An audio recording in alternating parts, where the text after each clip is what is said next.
Ohio. Mr. Stivers is recognized.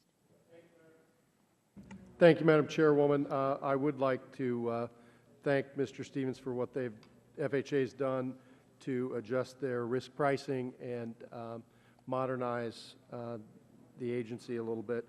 I do have a couple specific questions for Mr. Stevens about FHA with regard to condominiums. You changed your rules last year with regard to spot approvals, with regard to concentration, and with regard to having at least 50% of the units pre-sold, and I know that's reduced your concentration in condominiums. I know condominiums were part of the problem, but I've heard from some constituents in my area that we have a lot of bank-owned condos, and now it's really hard to get financing for those, and they're stuck in sort of limbo because, you know, the bank took it back. Now you can't get an FHA loan, you can't get a conventional loan, and therefore, you know, those condos are sort of stuck. Has FHA and anybody on the panel sort of looked at that issue, and is there a way out of that? Because obviously we need to get those properties in productive use. And Congressman, I very much appreciate the question, and it's an area that we've spent an extraordinary amount of time focusing on. I think, as you may know, we actually put a temporary extension in. We've now done it for 2 years in a row to provide more lenient policies to the condominium market. Keep in mind, most of this relates to new condominium approvals. Right. We are currently one of the few institutions that will insure a condominium, particularly at a high loan-to-value. Most of the private insurers will not engage in this market, and so we're the sole source provider. And FHA has experienced some fairly significant losses on condominium buildings that went completely belly up during this last economic crisis. But we also recognize that condominiums are an entry point for first-time homebuyers often. In underserved communities, it's really important we provide that service.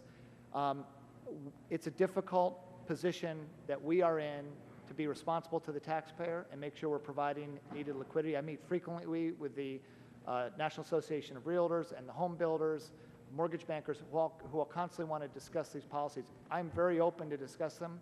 Today we have, I've given temporary extensions to policies at much more lenient levels because of the concerns you have, but I would be very interested in any insight or input that you or your staff would like to I do have some input. Sorry, wow, that's really loud.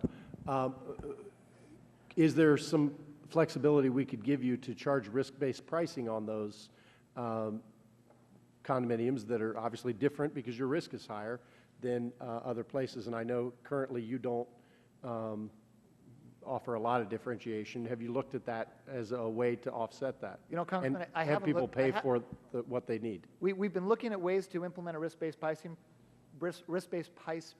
pilot as we were authorized to do by Congress.